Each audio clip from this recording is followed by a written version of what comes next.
নজর রাখবো পরবর্তী খবরে। এসআইআর আতঙ্কে ফের আত্মহত্যার ঘটনা। কোচবিহারের দিনহাটায় আত্মহত্যা, স্ত্রীর ভোটার তালিকায় নামের গরমিল। ডিটেনশন ক্যাম্পে ভয় আত্মহত্যা, মানসিক চাপে মৃত্যু দাবি পরিবারের। এসআইআর আতঙ্কে কোচবিহারের দিনহাটায় আত্মহত্যার খবর সামনে আসছে। ভোটার তালিকায় গন্ডগোল হওয়ার জেরে কিন্তু আতঙ্কিত হয়ে পড়েন তিনি এবং ডিটেনশন ক্যাম্পে যেতে হবে এই একাধিক চিন্তায় আত্মহত্যার পথ বেছে নেন তিনি। আরো জানবো এই বিষয়ে ফোন লাইনের সঙ্গে রয়েছেন প্রতিনিধি রবিউল হোসেন। রবিউল, পরিবারের তরফে কি বলা হচ্ছে? দেখো শুভঙ্গী, তোমাকে জানিয়ে রাখি, কোচবিহারের দিনহাটা মহকুমার সিটেই বিধানসভার পলিমারি এলাকার ঘটনা।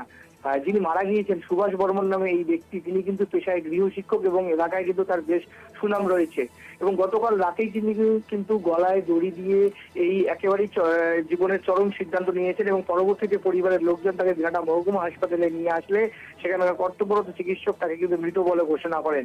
তবে পরিবারের তরফ থেকে যেটা দাবি, এই এসআইআর এর কার্যক্রম শুরু হওয়ার পর থেকে কিন্তু সুভাষ বর্মন মানসিকভাবে অনেকটাই কিন্তু একেবারেই তিনি বিপর্যস্ত ছিলেন। কারণ প্রাথমিকভাবে যেটা পরিবারের সদস্যরা জানাচ্ছে যে এসআইআর এর কার্যক্রমে কিন্তু সুভাষ বর্মনের নামের কোনো গরমিল না থাকলেও 2002 সালের যে ভোটার তালিকা, সেই ভোটার তালিকায় সুভাষ বর্মনের তার নাম ঠিক থাকলেও তার স্ত্রীর যে নাম রয়েছে সেই স্ত্রীর নামের অভিভাবকের জায়গায় সুভাষ বর্মনের নাম, যেখানে স্বামীর নাম থাকার কথা সেখানে স্বামী হিসেবে সুভাষ বর্মনের নাম না থেকে সেই তার স্ত্রীর কিন্তু ভাইয়ের নাম রয়েছে। আর এতেই কিন্তু মানসিকভাবে তিনি একেবারেই বিপর্যস্ত হয়ে পড়েন এবং স্থানীয় যে বুথ লেভেল অফিসার তার সঙ্গেও কথা বলার পর যদিও বুথ লেভেল অফিসার কিন্তু তাকে আশ্বস্ত করেছেন যে এটা সংশোধনযোগ্য, তারপরেও তিনি কিন্তু মানসিকভাবে বিপর্যস্ত হয়ে পড়েন এবং তার স্ত্রীকে ডিটেনশন ক্যাম্পে যেতে হবে, তার স্ত্রীর নাম বৈধ ভোটার তালিকা থেকে বাদ যাবে, এই আশঙ্কায় তিনি কিন্তু আতঙ্কিত হয়ে পড়েন এবং গতকাল তার এই চরম সিদ্ধান্ত নেন। এবং পরবর্তীতে কিন্তু আজ সেই সুভাষ বর্মনের বাড়িতে কিন্তু কোচবিহার জেলার সাংসদ জগদীশ বসু নিয়ে তিনি কিন্তু যান, পরিবারের সাথে কথা বলেন, তাদেরকে আশ্বস্ত করেন এবং সাংবাদিকদের মুখোমুখি জগদীশ চন্দ্র বর্মা বসু নিয়ে কিন্তু জানান যে এই নির্বাচন কমিশনের এই এসআইআর এর ফলে কিন্তু সাধারণ যে নিরীহ মানুষ অনেককেই কিন্তু তাদের প্রাণ বিসর্জন দিতে হচ্ছে। এই আতঙ্কে কিন্তু তারা একেবারে চরম সিদ্ধান্ত নিচ্ছেন।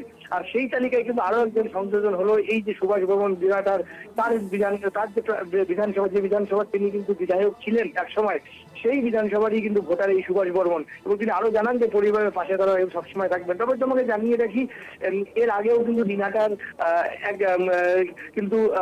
এক বয়স্ক ব্যক্তি তারও কিন্তু এসআইআর এর নামের গন্ডগোল দ্বারা তিনি কিন্তু আত্মহত্যার চেষ্টা করছিলেন। অপরদিকে কিন্তু কোচবিহার জেলার তুফানগঞ্জের এক মহিলা তিনি কিন্তু এসআইআর আতঙ্কে আত্মহত্যা করেছেন এবং সেই অপরদিকে কিন্তু আজ কিন্তু সেই তালিকায় আবার একটি নাম সংযোজন হলো, সেটা হচ্ছে কোচবিহারের দিনহাটার ফলিমারির সুভাষ বর্মন।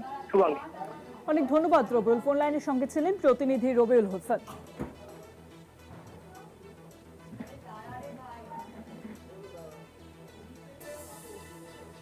ওনার নাম তো সুভাষ বর্মন। ওনার অ্যাকচুয়ালি কোনো সমস্যা ছিল না। 2002-এ ওনার যে স্ত্রী ছিল, ওনার স্ত্রীর মানে বাবার জায়গায় দাদার নাম হয়েছিল।